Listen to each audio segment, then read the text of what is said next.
यहाँहरू सबैजनालाई आज बेलुकी फेरि पनि म स्वागत गर्न चाहन्छु। साथै सबैजनालाई उद्धारकर्ता येशू ख्रीष्टको नाउँमा जय मसीह।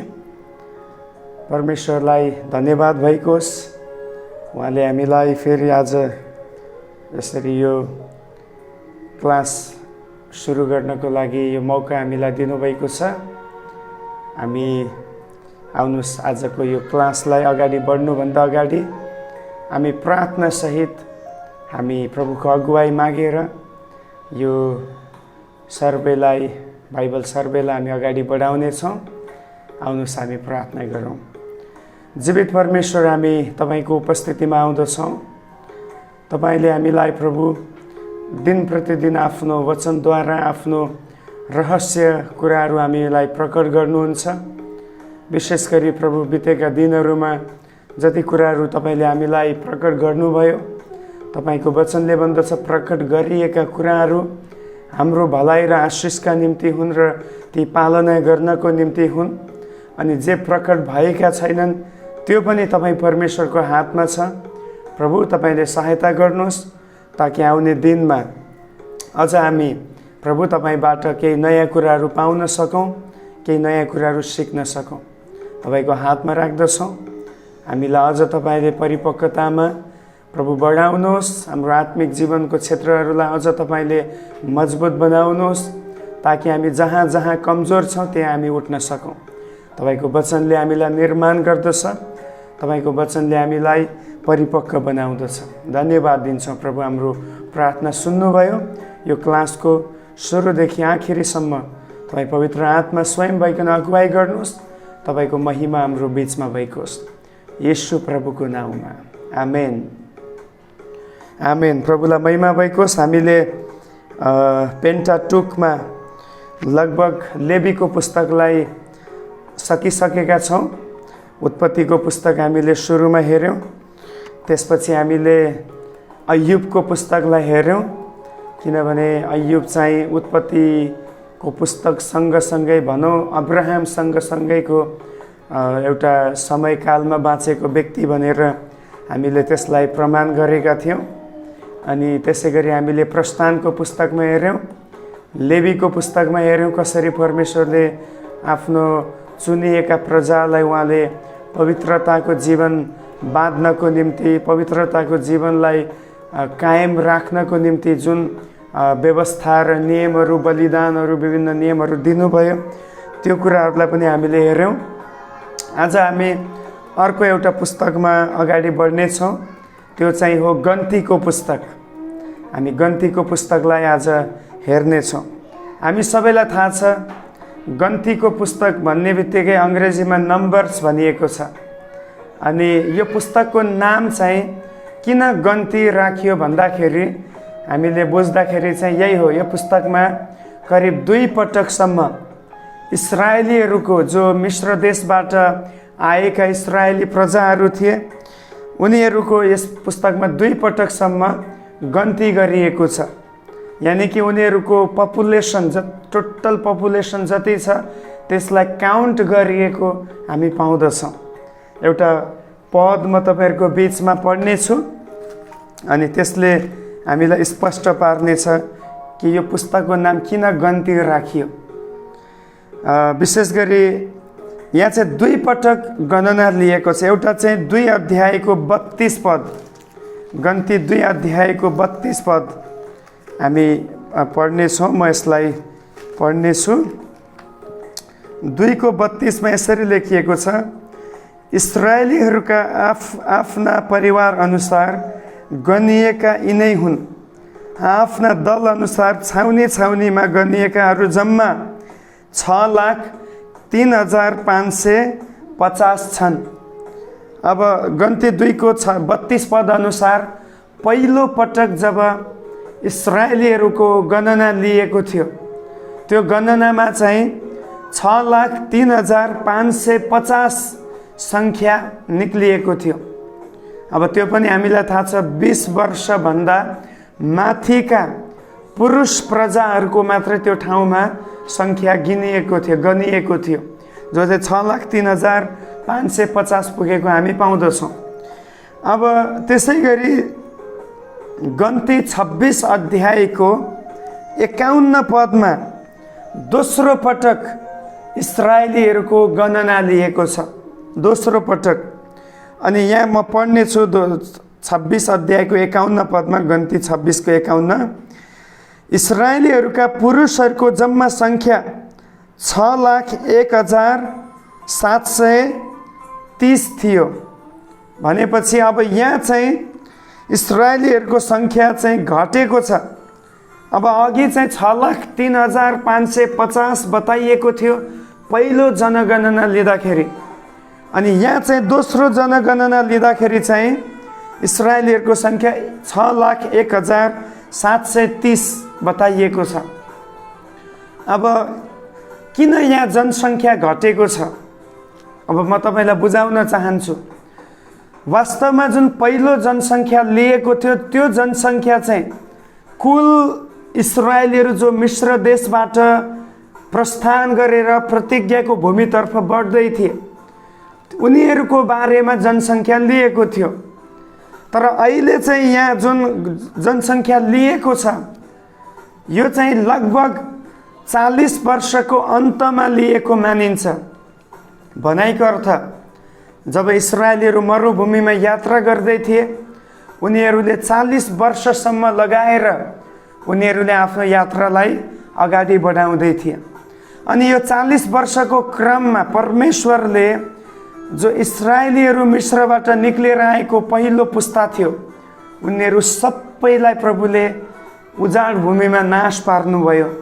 अनि प्रभुले भन्नुभयो म चाहिँ अबको नयाँ पिँढीलाई, नयाँ सन्तानलाई, नयाँ वंशलाई जो तिमीहरूले जन्म दिएको छौ, मरुभूमिमा यात्रा गर्दाखेरि जन्माएका छौ, तिनीहरूलाई मात्रै म अब प्रतिज्ञाको भूमिमा अलाउ गर्नेछु, जान दिनेछु।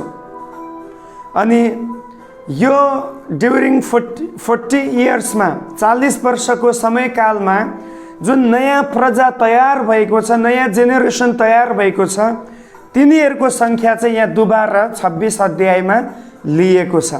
सायद बुझ्दै हुनुहुन्छ होला, 2 अध्यायमा लिएको जनसङ्ख्या चाहिँ इस्राएलीहरू मिश्रबाट प्रस्थान गरेर आएपछि गरिएको थियो पहिलो पुस्ता। तर जब इस्राएलीहरूले पाप गरे, परमेश्वरको विरुद्धमा विद्रोह गरे, उनीहरूलाई परमेश्वरले सबैलाई प्रभुले उजाड स्थानमा मार्नुभयो। अनि जो नयाँ पिँढी थियो, नयाँ जेनेरेसन थियो, जो चाहिँ उजाड भूमिमा जन्मिएकाहरू थिए, तिनीहरूको जनसङ्ख्या लिँदाखेरि 6,01,730 पुगेको छ।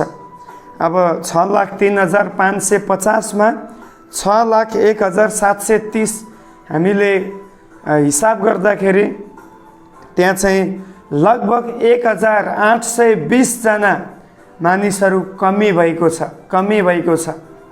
यो तपाईँलाई मैले यस कारणले यो सङ्ख्या पढेर सुनाएँ किनभने गन्ती भन्ने जुन शब्द छ, गन्ती भन्ने यो शब्द नै यही 2 पटक इस्राएलीहरूको गन्ती गरिएको थियो, उनीहरूलाई गिनिएको थियो कि कतिजना छन् भनेर।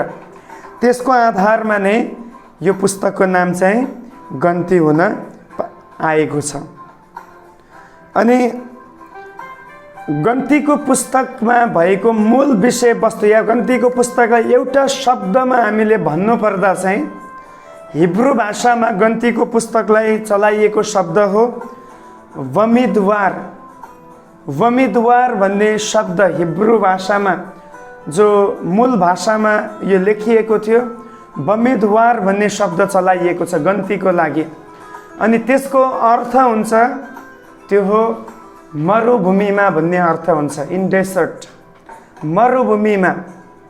उनीहरू चाहिँ इस्राएलीहरू चाहिँ गन्तीको पुस्तकमा 40 वर्षसम्म मरुभूमिमा चक्कर काटेको कुरा, मरुभूमिमा उनीहरू यात्रा गरेको कुरा नै हामी गन्तीको पुरा पुस्तकभरि पाउँदछौँ। यानि कि गन्तीको पुस्तकले लगभग 40 वर्षको इतिहास बोकेको छ। जोहरू मरुभूमिमा यात्रा गर्दै थिए, त्यो यात्रा गर्दै गरेका त्यो 40 वर्षको समयकाल चाहिँ गन्तीको पुस्तकले ओगटेको हामी पाउँदछौँ। अनि यो पुस्तकमा चाहिँ विशेष गरी हामीले हेर्यौँ भने कहाँ लेखियो त यो पुस्तक, कुन ठाउँमा लेखियो भन्दाखेरि अब डेफिनेटली उनीहरू 40 वर्षभरि मरुभूमिमा यात्रा गर्दै थिए भने 1450 देखि लिएर 1410 को बिचमा ड्युरिङ यो समयमा नै उनीहरूले यो पुस्तक, विशेष मोसाले यो पुस्तक लेखेको अनुमान गरिन्छ। जुन बेलामा उनीहरू यात्रा गर्दै थिए त्यही यात्राको क्रममा नै परमेश्वरले मोसालाई यो पुस्तक लेख्न लगाउनु भएको अनुमान गरिन्छ। अनि यसको लेखक स्वयं मोसा नै हुन्, त्यसलाई बताइरहनु धेरै आवश्यक छैन। कुन समयमा लेखियो भन्दाखेरि फेरि पनि बीसी, जहिले पनि पुरानो नियमलाई हामीले भन्दाखेरि बीसी भन्ने गर्छौँ, जसको अर्थ बिफोर क्राइस्ट, ख्रिस्ट आउनुभन्दा पहिले, ख्रिस्ट पहिले भन्न सक्छौँ। ख्रिस्ट पहिलेको समय भन्नाले 1450 देखि लिएर 1410 को बिचमा यो पुस्तक लेखिएको मिति अथवा समयलाई हामी अनुमान गर्दछौँ। अब यो पुस्तकको मुख्य पद, की वर्स, मैले बारम्बार तपाईँलाई हरेक पुस्तकमा की वर्स बताएको छु, जसले चाहिँ पुरा पुस्तकलाई व्याख्या गर्ने गर्दछ। उत्पत्तिको पुस्तकको की वर्स मैले तपाईँलाई बताएको थिएँ, प्रस्थानको पुस्तकको की वर्स बताएको थिएँ, लेवीको पुस्तकको पनि की वर्स बताएको थिएँ, अनि गन्तीको पुस्तकको पनि की वर्स हामी हेर्नेछौँ। मुख्य चाबी पद जसको आधारमा यो पुस्तकलाई हामी व्याख्या गर्ने गर्दछौँ, जसको आधारमा यो पुस्तकलाई हामी सरल प्रकारले बुझ्न सक्दछौँ, त्यो चाहिँ हो गन्तीको पुस्तक 14 अध्यायको 22 र 23 पद। तपाईले पल्टाउनु होला। गन्तीको पुस्तक 14 अध्यायको 22 अनि 23 पद। यहाँ यसरी लेखिएको छ, मिश्र र उजाड स्थानमा मेरा महिमा र आश्चर्य कर्महरू देखेर पनि अनाज्ञाकारी भई 10 पल्ट मेरो जाँच गर्ने यी सारा मानिसहरूले तिनीहरूका पुर्खाहरूलाई शपथ खाएर भनेको प्रतिज्ञाको देश देख्ने छैन। मलाई तिरस्कार गर्नेले त्यो कहिल्यै देख्ने छैन। अब यो पुस्तकको मुख्य पद नै यो दुईटा पद हो, गन्ती 14 को 22 र 23 पद। अब यहाँ परमेश्वरले इस्राएलीहरूलाई एउटा आरोप लगाउनु भएको छ। परमेश्वरले उनीहरूलाई लगाउनु भएको आरोप चाहिँ यहाँ के छ त भन्दाखेरि उनीहरूले करिब 10 पल्ट परमेश्वरलाई जाँच गरे, परमेश्वरको परीक्षा लिए भनेर लेखिएको छ। अझ यसलाई सरल भाषामा भन्दा परमेश्वरलाई शङ्का गर्ने काम गरे, परमेश्वरको आज्ञा विरोधमा उनीहरू खडा भए, परमेश्वरमा गनगन गर्न थाले, अनि 10 पटकसम्म यिनीहरूले प्रभुलाई परीक्षा गरे। अब याकुबको पत्रमा याकुबले भनेअनुसार हामी कसैलाई पनि परमेश्वरलाई प्रश्न गर्ने या परमेश्वरलाई परीक्षा गर्ने, परमेश्वरलाई शर्त राख्ने हामी कसैलाई पनि अधिकार छैन प्रिय। परमेश्वरको परीक्षा हुँदैन, किनभने उहाँ सर्वोच्च हुनुहुन्छ, उहाँ राजाहरूका राजा प्रभुहरूका प्रभु हुनुहुन्छ, सारा जगतको, सारा कायनातको उहाँ बादशाह हुनुहुन्छ। उहाँलाई कसैले पनि परीक्षा गर्ने, जाँच गर्ने अधिकार छैन। तर यहाँ इस्राएलीहरूले के गरे, 10 पटकसम्म परमेश्वरको खिलाफमा उनीहरू उठे। जब गन्तीको पुस्तक हामी सिरियल्ली पढ्दछौँ त्यहाँ बारम्बार इस्राएलीहरूले गनगन गरेको छ। कति पटक त उनीहरूले यो पनि भने कि अब हामी अर्कै एउटा अगुवालाई चुनौँ ताकि हामीलाई त्यो अगुवाले फेरि वापस मिश्र देशमा लिएर जान सकोस्।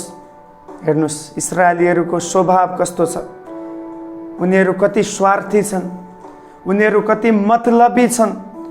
जब उनीहरू दुःखमा थिए उनीहरूलाई साथ दिनको लागि मोसा खडा भए, अनि जब यिनीहरू अहिले यो परिस्थितिमा आए उनीहरूले मोसाले गरेको परिश्रमलाई भुलेर उनीहरू भन्दैछन् कि अब अर्कै एउटा अगुवालाई हामी नियुक्त गरौँ र हामी मिश्र देशमा चले जाउँ, फर्किजाउँ भनेर उनीहरूले भन्न थाले। एक ठाउँमा त यसरी पनि लेखिएको छ, उनीहरूले हामीलाई बरु मिश्रकै छ्यापी, प्याज, लसुन, त्यहाँ भएको खरबुजा, त्यहाँ खान पाएको ती मिठा मिठा कुराहरूलाई हामी सम्झन्छौँ। कति खानु, यो मन न वाक्क भइसक्यो भनेर त्यहाँ परमेश्वरसँग सिधा उनीहरूले गनगन गरेको पनि हामी पाउँदछौँ। प्रियो, परिस्थिति राम्रो हुँदा मात्र होइन, परिस्थिति खराब हुँदा पनि परमेश्वर चाहनुहुन्छ परमेश्वरका जनहरू गनगन नगरिकन जिएको वा चाहनुहुन्छ। हालेलुया। आज तपाईँको र मेरो परिस्थिति असल हुँदा मात्र हामी प्रभुलाई धन्यवाद दिने या प्रभुको भक्त हुने होइन। प्रियो, हाम्रो परिस्थिति बिग्रिएको समयमा पनि उत्तिकै मात्र परमेश्वरमाथि भरोसा गर्नु, परमेश्वरको आज्ञालाई मान्नु, यो परमेश्वरले इच्छा गर्नुहुन्छ। हरेक व्यक्तिको जीवनमा जाँच जरुर आउनेछ। हरेक व्यक्तिले ट्रायललाई सामना गर्नुपर्नेछ। तर त्यो ट्रायललाई सामना गर्दाखेरि हामी त्यसलाई कसरी हामी रेस्पोन्ड गर्ने गर्दछौँ। प्रिय, हाम्रो प्रतिउत्तर त्यसप्रति कस्तो हुनेछ? That is very important question. परीक्षा सबैको लागि आउँछ, जुनसुकै समूहको मानिसहरूको लागि आउँछ। तर त्यो परिस्थिति, त्यो परीक्षामा हामी कसरी व्यवहार गर्दछौँ त्यो परमेश्वर देख्न चाहनुहुन्छ। इस्राएलीहरू फेल भएको छ। परमेश्वरले नसकेर होइन उनीहरूलाई 40 वर्षसम्म त्यहाँ घुमाउनु भएको। वास्तवमा उनीहरूलाई 40 दिनमा कनान देश पुर्याउन सक्नुहुन्थ्यो परमेश्वरले। तर यहाँ परमेश्वरले उनीहरूलाई जाँच गर्दै हुनुहुन्थ्यो कि यिनीहरू साँच्चै नै प्रतिज्ञाको भूमिमा जानको लागि योग्य छन् कि। अनि त्यहाँ लेखिएको छ परमेश्वरले के प्रण गर्नुभयो। 23 पदमा हेर्नुहोस् त, तिनीहरूका पुर्खाहरूलाई शपथ खाएर भनेको प्रतिज्ञाको देश देख्ने छैन, मलाई तिरस्कार गर्नेले त्यो कहिल्यै देख्ने छैन।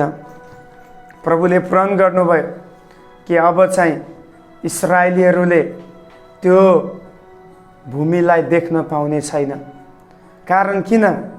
परमेश्वरले उनीहरूलाई अब उनीहरू त्यो ठाउँमा जानको लागि योग्य छैन भनेर उनीहरूलाई डिस्क्वालिफाई गर्नुभयो। उनीहरू डिस्क्वालिफाइड भए, उनीहरू क्वालिफाइड भएन। प्रभुको जाँचमा प्रभुले पठाउनु भएको ट्रायल्सहरूमा उनीहरू फेल भए। त्यस कारण प्रभुले भन्नुभयो म यिनीहरूलाई अलाउ गर्दिनँ। त्यसको साथसाथै तपाईँलाई थाहा छ यो पुस्तकमा महान जो लिडर मोसा थियो, उसले पनि गनगन गरेको। उसले गनगन भन्दा पनि उसले केही कुराहरूमा चाहिँ प्रभुको वचनभन्दा माथि चढेर काम गरेको कारणले परमेश्वरले उसलाई पनि प्रतिज्ञाको भूमिमा पुग्नदेखि रोक्नु भएको छ। भन्नुभयो तँलाई म बास प्रतिज्ञाको भूमि टाढाबाट देखाउने छु, त त्यहाँ जान पाउने छैनस्, त त्यहाँ अब प्रवेश गर्न पाउने छैनस्। त्यस कारण प्रिय, आज पनि परमेश्वरले हामीलाई गन्तीको पुस्तकबाट सिकाउने कुरा चाहिँ यही हो कि हामी पनि प्रतिज्ञाको भूमितर्फ बढ्दैछौँ। अनि त्यसप्रति हाम्रो काम कस्तो छ, व्यवहार कस्तो छ, त्यो प्रति हामी कसरी आज चल्दैछौँ, यो कुरा परमेश्वरले जाँच्नुहुन्छ। त्यस कारण यो पुरा पुस्तकको मूल चाबी पद भनेकै यही हो। इस्राएलीहरूले गनगन गरे, यस कारण प्रभुले 40 वर्षसम्म उनीहरूलाई चक्कर कटाउनु भयो। गनगन गर्ने पहिलो पुस्तालाई सखाप गर्नुभयो, नयाँ पुस्तालाई प्रभु फेरि तयार पार्दै हुनुहुन्छ। अनि त्यो नयाँ पुस्तालाई तयार पारिसकेपछि फेरि उनीहरूलाई परमेश्वरले दुबारा व्यवस्था सिकाउँदै हुनुहुन्छ, जो चाहिँ हामी पछि गएर व्यवस्थाको पुस्तकमा हेर्नेछौँ। किन व्यवस्था भन्ने शब्द इङ्ग्लिसमा ड्युट्रोनोमी भनेको छ। ड्युट्रोनोमी भनेको के हो? दोस्रो मौका, दोस्रो सेकेन्ड चान्स भनिन्छ। यानि कि दोस्रो पटक दोस्रो जेनेरेसनलाई वापस मोसाले व्यवस्था दिँदैछ भनेको अर्थ तपाईँ बुझ्दै हुनुहुन्छ होला। इस्राएलीहरूको 40 वर्षको लामो यात्रा चाहिँ, मरुभूमिको यात्रा चाहिँ गन्तीको पुस्तकमा समेटिएको हामी पाउँदछौँ। अब गन्तीको पुस्तकमा मुख्य पात्रहरू को छन् त? की पर्सन भनिन्छ, मुख्य व्यक्तिहरू जो चाहिँ गन्तीको पुस्तकमा धेरै मात्रामा उनीहरू प्रयोगमा या उनीहरू प्रचलनमा आएका छन्, उनीहरूको बारेमा हामी देख्दछौँ। आज हामी विचार गरिन्छौँ। पहिलो चाहिँ मोसा आफै छन्। गन्तीको पुस्तकमा बारम्बार मोसाको बारेमा हामी पाउँदछौँ। एउटा महान अगुवा, अनि सेवकाईमा धेरै सङ्घर्षलाई गरेको, धेरै दुःख उठाएको, धेरै प्रकारको कठिनाइहरूलाई फेस गरेको एउटा एकदमै श्रेष्ठ प्रभुको दास, एउटा अगुवालाई हामी देख्दछौँ गन्तीको पुस्तकमा। तर दुःखको कुरा यो पुस्तकमा मोसालाई पनि प्रतिज्ञाको भूमिमा बढ्नको लागि प्रभुले अलाउ गर्नुभएको छैन। परमेश्वरले भन्नुभयो, तैँले मेरो नाउँलाई एक ठाउँमा अनादर गरिस्, त्यस कारण अब म तँलाई पनि त्यो देशमा बढ्नको लागि अलाउ गर्ने छैन। पहिलो चाहिँ हामी यो पुस्तकमा एकदमै की पर्सनको रूपमा मोसा स्वयंलाई देख्दछौँ। दोस्रोमा चाहिँ हारुन र मिरियमलाई देख्दछौँ। हारुन र मिरियमलाई मैले एउटै क्याटेगोरीमा राखेको छु, किनभने उनीहरूलाई अरू भिन्न भूमिकामा भन्दा कतिपटक यही धरातलमा राखिएको हामी पाउँदछौँ। अब हारुन र मिरियम चाहिँ मोसाको आफ्नै दाजु र दिदीहरू हुन्। तर यहाँ के भएको छ भन्दाखेरि यो दुवै व्यक्तिहरू चाहिँ मोसाको विरुद्धमा उनीहरू विद्रोह गरेका छन्। उनीहरूले भन्न थाले के परमेश्वर मोसासँग मात्र बोल्ने हो र? हामीसँग चाहिँ के परमेश्वर हुनुहुन्न र? के मोसाको अधीनमा मात्रै हामी बस्नुपर्ने हो र? हामी पनि त अगुवा हौँ, हाम्रो अधीनमा पनि त मानिस बस्नुपर्छ भन्ने प्रकारको एउटा विद्रोही स्वभावमा उनीहरू मोसाको खिलाफमा उठेको छ। तपाईँले गन्ती 12 अध्यायमा पछि पढ्नु होला। यिनीहरूले विद्रोह गरे। मोसा साह्रै दुखी भयो, मोसा साह्रै चिन्तित भयो, किनभने मोसा आफैले आफैलाई अगुवा बनाएको होइन। प्रिय, परमेश्वरले मोसालाई अगुवा बनाउनु भएको कारणले यसमा मोसाको केही दोष छैन। ध्यान दिनुहोस्, अगुवाहरू दुई किसिमको हुने गर्दछ। एउटा चाहिँ आफूले आफूलाई नै अगुवा बनाएका, घोषणा गरेकाहरू, जसमाथि प्रभुको अभिषेक छैन, जसमाथि प्रभुको बोलावट केही पनि छैन। उनीहरू चाहिँ बस एउटा हुकुम चलाउनको लागि, अधिकार पाउनको लागि उनीहरूले चाहिँ आफूले आफूलाई अगुवा नियुक्त गरेका छन्। आज पनि धेरै भेटिन्छन्। कसैले अर्डिनेसन दियोस् या नदियोस्, कसैले जिम्मा दियोस् या नदियोस्, तर आफै नै म पास्टर भनेर अगाडि पास्टर लेख्नेहरू छन्। एक्चुअली हो, हामीलाई मानिसको अर्डिनेसनको खाँचो छैन, तर परमेश्वरले हामीलाई अभिषेक गर्नुभएको छ भन्ने कुरा मानिसद्वारा नै उहाँले प्रुफ पनि गर्नुहुन्छ। त्यसको ज्वलन्त उदाहरण हामी बाइबलमा पाउँदछौँ, जहाँ चाहिँ दाउदको बारेमा छ। दाउदको बारेमा के भनिएको छ? परमेश्वरले दाउदलाई अभिषेक गर्नुभयो, तर कोद्वारा? मानिसद्वारा। ध्यान दिनुहोस्, त्यहाँ अर्डिनेसन हामी देख्दछौँ। त्यहाँ चाहिँ शमुएलद्वारा राजा दाउदमाथि अभिषेकको तेल खनाइएको छ। ढुङ्ग्रोको तेल जब सामुएलले खन्याए उनीमाथि, तब उनी राजा भए औपचारिक रूपमा। भने आज पनि आफूले आफूलाई म पास्टर या म रेभरेन्ट या म बिशप या म अगुवा म फलानु भनेर भन्दैमा हुन सक्दैन। प्रिय, त्यही काम यहाँ हारुन र मिरियमले गरेको छ। उनीहरूलाई प्रभुले अगुवा बनाउनु भएको। उनीहरूको आफ्नो भूमिका थियो। हारुन को हो? He was a priest, he was a high priest. ऊ चाहिँ प्रधान पुजारी थियो, उसलाई अगुवा बन्ने त्यहाँ बोलावट छैन। मिरियम को थिइन्? उनी एउटा अगमवादी नै थिइन्। उनी आराधना गर्ने एउटा प्रभुको दासी थिइन्। उनलाई अगुवाको बोलावट थिएन। तर यहाँ चाहिँ उनीहरूले आफूसँग नभएको बोलावटलाई दाबी गर्दैछन्। अनि त्यहाँ लेखिएको छ, मिरियम चाहिँ पुरै उनको शरीर चाहिँ सेतो हिउँ जस्तै कोरले ढाकेर उनी चाहिँ पुरै विरूप भइन् भनिएको छ। हारुनमाथि प्रभुको दण्ड आयो। अनि त्यसपछि अन्तमा हेर्नुहोस्, जसको विरुद्धमा यिनीहरू उठेका थिए, त्यही व्यक्तिले यानि कि मोसाले नै यिनीहरूको लागि मध्यस्थ प्रार्थना गरेपछि मात्रै यिनीहरू चङ्गाई भएका छन्। त्यसमा प्रिय, यो बाइबल सर्वेबाट म अर्को एउटा लेसन तपाईँलाई सिकाउन चाहन्छु। जबसम्म परमेश्वरले बोलाउनुहुन्न, तबसम्म त्यसलाई नक्कल गर्ने कोसिस नगर्नुहोस्। त्यो चाहिँ घात हुनेछ। त्यसले तपाईँको जीवनमा पनि सफलता हुँदैन र तपाईँले सेवा पुर्याउने मान्छेहरूलाई पनि आशिष हुँदैन। तपाईँको लागि सबैभन्दा पहिलो कुरा चाहिँ परमेश्वरले मलाई यसको लागि बोलाउनु भएको हो कि होइन। अफकोर्स प्रभुको बोलावट हरेकको लागि छ, तर सबैको लागि एउटै बोलावट चाहिँ छैन, फरक फरक बोलावटहरू छ। अनि त्यो बोलावट चाहिँ हामी सबैले जान्न सकौँ र त्यो बोलावटमा हामी स्थिर भइकन विश्वासयोग्य भइकन अगाडि बढ्न सकौँ। र दोस्रो कुरा, यहाँबाट हामी कहिले पनि अभिषिक्त दासहरू जो प्रभुबाट नियुक्त भएको छ उनीहरूको खिलाफमा, उनीहरूको विरोधमा यदि हामी बोल्दछौँ भने त्यो परमेश्वरको विरोधमा हो। किन यहाँ त्यही हामी देख्दछौँ, जब उनीहरू मूसाको खिलाफमा उठे प्रभुले उनीहरूको शरीरमा आक्रमण गर्नुभयो, बिमारी आए। अनि आज कतिवटा बिमारी हाम्रो जीवनमा यस कारणले छ, हामी कतिचोटि हामी प्रभुको खिलाफमा बोलिरहेका छौँ, प्रभुका दासहरूको खिलाफमा बोल्दैछौँ। प्रिय ध्यान दिनु होला। तेस्रो व्यक्ति यहोशू र कालेबको बारेमा हामी यसलाई पनि म एउटै क्याटेगोरीमा राखेको छु। यहोशू र कालेब अलग अलग व्यक्ति, तर म एउटैमा राखेर बताउँदैछु। यहोशू र कालेबलाई बाइबलमा एकदमै सकारात्मक वेमा बताइएको हामी पाउँदछौँ। लेखिएको छ, जब 12 जासुसहरू कनानको भेद लिन गएका थिए, त्यो भेद लिन जाँदाखेरि चाहिँ उनीहरूले 12 जना मध्ये 10 जनाले नेगेटिभ समाचार लिएर आउँछन्। अनि यो 2 जना मात्रै छन्, यहोशू र कालेब, जसले चाहिँ भन्दैछन् कि हो त्यहाँ समस्या त छ, त्यहाँ यो 10 जनाले भने जस्तै अप्ठ्यारो कुराहरू त छन्, तर पनि हामी विजय हुनेछौँ। हालेलुया। किनभने हामी चाहिँ त्यो ठाउँमा परम प्रभुको नाउँद्वारा हामी जानेछौँ।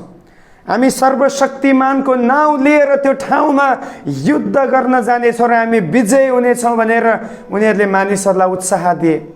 अनि बाइबलले भन्दछ यहोशू र कालेब मात्रै, त्यो पहिलो जेनेरेसनमा उनीहरू 2 जना मात्रै प्रतिज्ञाको भूमिमा प्रवेश गर्नेहरूमा उनीहरू 2 जना मात्रै भएको हामी पाउँदछौँ। अनि एउटा राम्रो स्टेटमेन्ट प्रभुले कालेबको विषयमा भन्नुहुन्छ, He has a different spirit.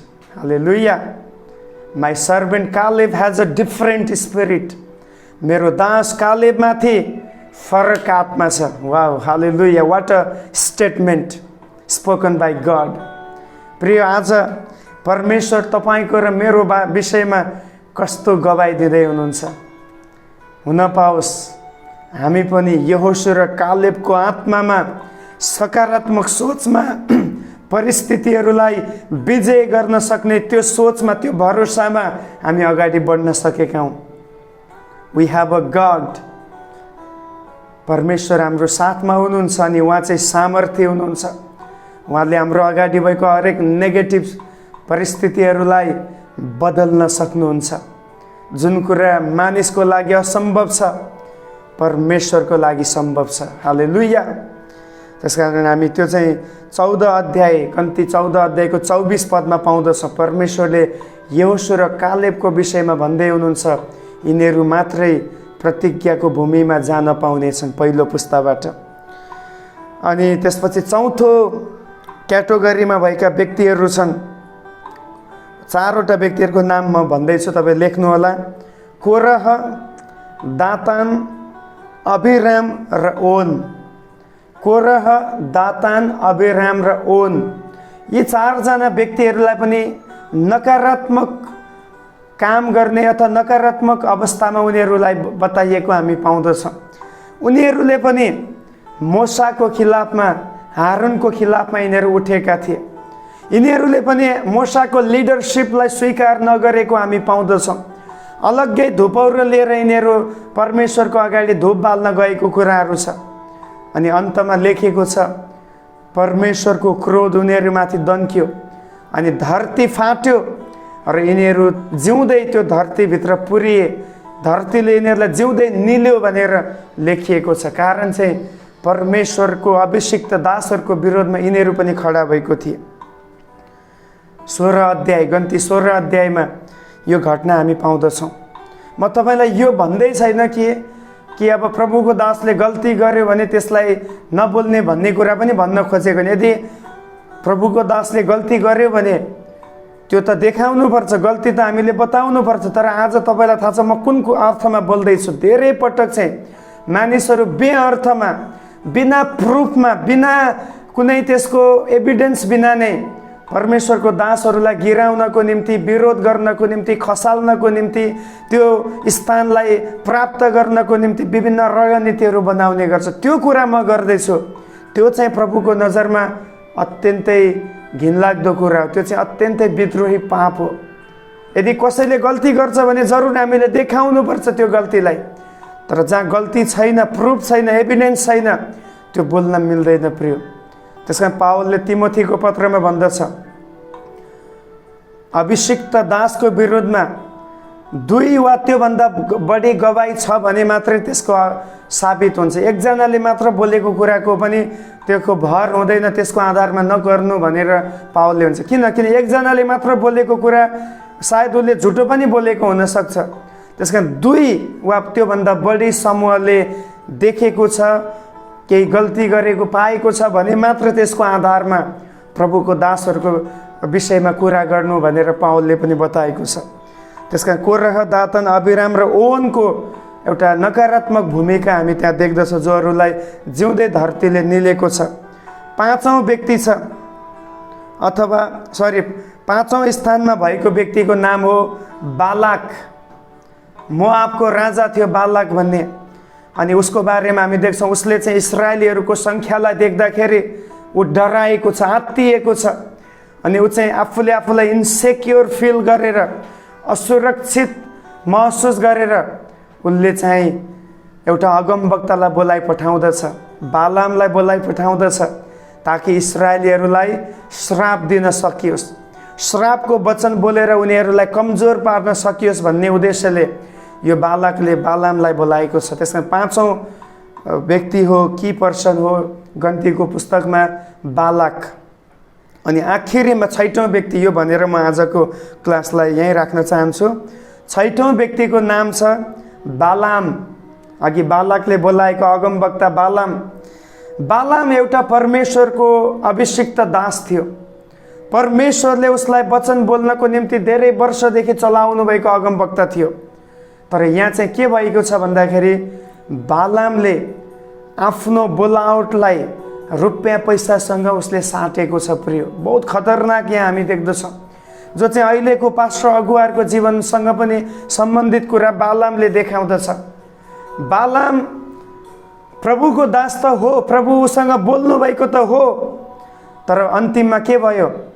धन सम्पत्तिको लालचमा, धन सम्पत्तिको लोभमा फसेर उसले प्रभुलाई धोका दिने काम गरेको छ। आफ्नो बोलावटलाई रुपियाँ पैसासँग बेचेको छ। अनि ऊ चाहिँ इस्राएलीहरूलाई श्राप गर्नको लागि निक्लिएको छ। अनि जब श्राप गर्न निक्लिएको छ, त्यहाँ लेखिएको छ एकपटक स्वयं उसको गधाले नै उसलाई जानदेखि रोकेको थियो। किनभने त्यहाँ अगाडि चाहिँ स्वर्गदूत बालामलाई खत्तम गर्नको लागि, मार्नको निम्ति नाङ्गो तरबार हातमा लिएर खडा हुनुभएको थियो। अनि त्यो बेलामा बालाम चढेको गधाले बालामको ज्यानलाई बचाएको छ। प्रिय, त्यसकारण कतिपटक भन्ने गरिन्छ, मानिसभन्दा जानवर अझ वफादार हुने गर्दछ आफ्नो मालिकप्रति। किनभने यदि त्यो गधा अगाडि बढेको थियो भने बालामको शिर उड्ने थियो। स्वर्गदूतले खत्तम गर्नको लागि बसेको थियो। तर यहाँ चाहिँ बालामलाई बचाएको छ भने उसको गधाले बचाएको छ। आज कतिचोटि हामी यही गधा जस्तो पनि हुँदैन। परमेश्वरले हामीलाई बचाउनु भएको छ, तर हामी धेरैचोटि हाम्रै प्रभुको विरोधमा, हाम्रै प्रभुको खिलाफमा, हाम्रो अगुवाहरूको खिलाफमा, हामीभन्दा माथि भएका व्यक्तिहरूको खिलाफमा हामी धोका दिने काम गर्दछौँ। जुन काम अघि कोरह, दातान, अबिराम, ओनले गरेका थिए, जुन काम मिरियम र हारुनले गरेका थिए, आज कतिचोटि जानवरबाट पनि हामीले लेसन सिक्नु पर्दछ। वफादारिताको, विश्वासयोग्यताको पाठ हामीले सिक्न सक्दछौँ। त्यसपछि के भयो? बालाम गयो अगमबानी बोल्नलाई, श्रापको वचन बोल्नलाई गयो। तर जति बेला जब पनि उसले इस्राएलीहरूलाई हेरेर श्रापको वचन बोल्नको निम्ति आफ्नो मुख खोल्दथ्यो, लेखिएको छ परमेश्वरले नै उसको मुखलाई आशिषका वचनहरू बोल्नको निम्ति प्रयोग गर्नुभयो। हालेलुया। यहाँ हामी एउटा अर्को उदाहरण पाउँदछौँ। अगमवक्ताहरूलाई परमेश्वरले कसरी चलाउनुहुन्छ भन्ने कुराको उदाहरण पनि यो हो। जब पनि अगमवक्ताहरू बोल्दथे परमेश्वरले उनीहरूको मुखलाई भरिदिनुहुन्थ्यो। हालेलुया। अनि आज पनि तपाईँको र मेरो मुख चाहिँ प्रभुको वचनले भरिएको छ। परमेश्वरको जीवन दिने आशिष पुग्ने वचन प्रभुले हाम्रो मुखमा हालिदिनु भएको छ। यसकारण हुन पाओस् आज जब हामी बोल्दछौँ मानिसहरूले जीवन प्राप्त गर्न सकोस्, किनभने जीवन रूपी वचन प्रभुले हाम्रो मुखमा हालिदिनु भएको छ। यदि बुझ्दै हुनुहुन्छ भने प्रभुलाई एउटा हालेलुया भनेर तपाईँ लेख्न सक्नुहुन्छ। आमेन, प्रेज द लर्ड। हामीलाई प्रभुले जीवन रूपी वचन हाम्रो मुखमा हालिदिनु भएको छ। यसकारण अब क्रिस्चियनहरू श्रापको वचन बोल्ने व्यक्ति होइन। अब क्रिस्चियनहरू अरूलाई हानि पुर्याउने वचन बोल्ने व्यक्ति होइन, तर अरूलाई जीवन पुर्याउने आशिष पुर्याउने वचन बोल्ने व्यक्तिहरू हामी हौँ। प्रेज द लर्ड। अन्तिममा बालामले कसै गरेर पनि श्रापको वचन बोल्न सक्दैन, आशिषको वचन बोल्दछ।